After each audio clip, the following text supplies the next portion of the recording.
So not many people will list spinach in their top favorite veggies, but this leafy green is a fantastic source of nutrients. I mean, just look at how green it is, especially compared to this iceberg lettuce. Spinach leaves are this green because they're an excellent source of chlorophyll. Chlorophyll is a natural compound that gives green plants their green color. The greener the plant, the higher chlorophyll content it has. Chlorophyll helps the plant to absorb energy from the sun as it goes through the photosynthesis process. On day 4 of creation week, God created the sun, moon, and stars. God provided our sun to be a continual source of heat, light, and energy to the earth. But the energy directly from the sun is in a form that we as humans can't use. So humans and animals depend on Earth's green things to convert sunlight into energy that we can use. God the Creator programmed these amazing green machines to work continuously through photosynthesis, one of the most important and complex processes known to scientists. And not just within spinach leaves. God provided us with an amazing variety of plants for food: leaves, fruits, vegetables, flowers, nuts, seeds, and herbs, to name a few.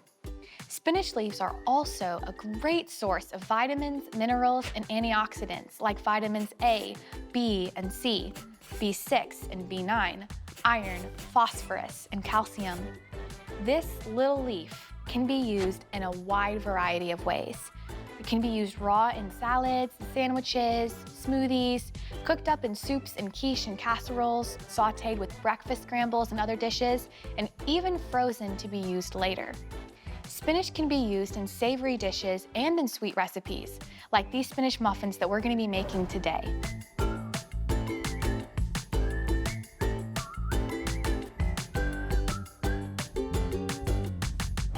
So we're going to start with our blender, and we're going to put in all of our ingredients. All right, so first, we're going to put in our spinach. And make sure you have plenty of spinach in there. Now that we've got all of our spinach in, I'm going to add to it, I have melted butter. I've got a very, very ripe banana. The riper the banana is, the sweeter it will be. So this will add some great sweetness to this recipe. All right, and then I have an egg. I'm just gonna add that in. And then we're gonna add our milk.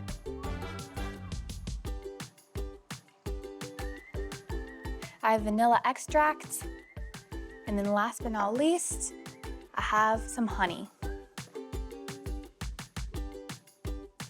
Once you have all of your ingredients in here, we have all the wet ingredients with the spinach, we're just gonna blend that up until it's all thoroughly mixed. It's gonna turn into a really fun, kind of like a green Grinch color, and we wanna make sure it's very, very well mixed.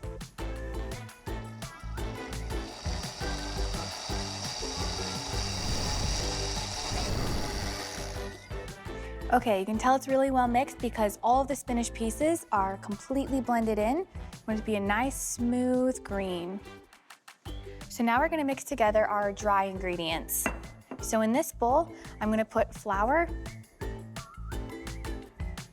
Then I have cinnamon, baking powder, I have baking soda, and then I have salt. So you don't want to add this into your blender because the ingredients won't get mixed in well together. They're going to be clumpy. You want to mix them in together separately. Then we're going to take the ingredients from our blender and mix them into the dry ingredients. And we're going to just combine them. We don't want to overmix this. And we're going to stir this until it's just combined. You can see that the spinach has given it a beautiful green color. There's so many nutrients in here. So this is another recipe that you can use gluten-free flour in here. You can use a blend of regular flour and gluten-free flour. They're muffins, so it's very forgiving. You can definitely switch out the flours and use whichever choice of flour you prefer. Okay, so once you have the flour all completely incorporated, for an extra pop of color, sweetness, and health benefits, you can add in some fresh blueberries to the batter. So you're just gonna fold these in. That's gonna add some more color and some more flavor and just make these muffins incredible. All right, so once you have these completely folded in, again, we want to get them just incorporated but not overmix the batter. We're gonna come over to our muffin tin, which we have greased. You can also use silicone baking cups, you can use muffin cups, but my favorite way is just to grease the pan. You can also pour this into a 9x13 baking dish and make them into bars or a cake instead of muffins.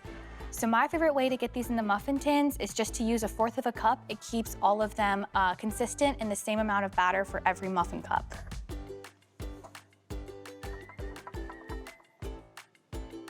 And you'll fill each muffin cup about 3/4 of the way full.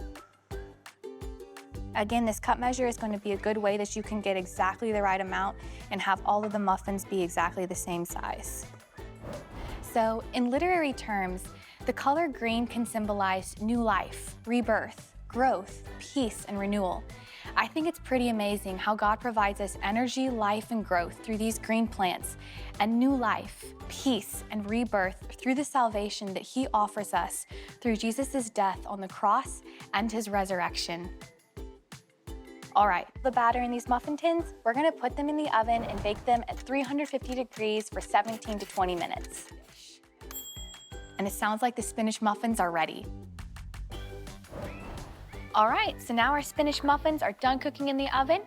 You can tell that these are done when a toothpick or knife that you put in the middle comes out clean, or the top of the muffins are a little bit bouncy to the touch. So we can pull these out and just put them on our cooling rack.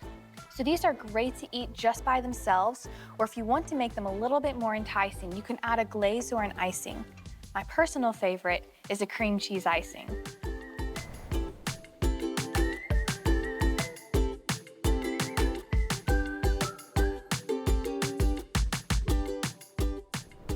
Well, thanks for creation cooking with me today. It's time for me to be leafing now, but keep cooking, and I'll see you next time.